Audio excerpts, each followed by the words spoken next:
Hello students, Mr. Yun here. King Yun, if you so desire to call me that.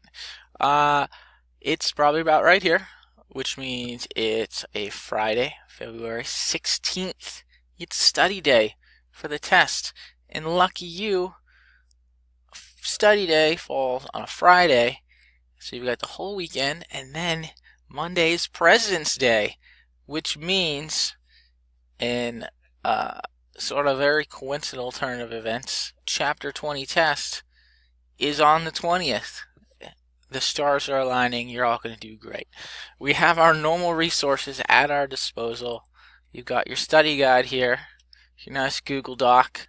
If you can answer all these questions, you're probably in a really great position to do well on the test. We've got our happy little forum right here. Most of you just post like, oh, I'm ready to kick butt, Mr. Yun.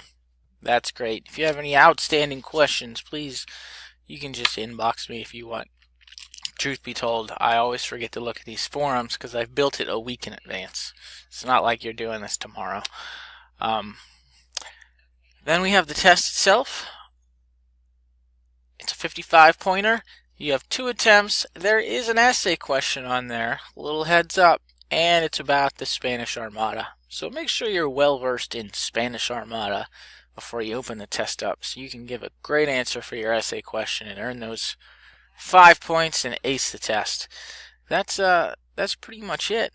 Up next, we're getting into the age of exploration and trade, and then the scientific revolution and the Enlightenment, followed by political and industrial revolutions. That's when we get into basically like the birth of the United States and the French Revolution. That is a jam-packed chapter, I'm not going to lie.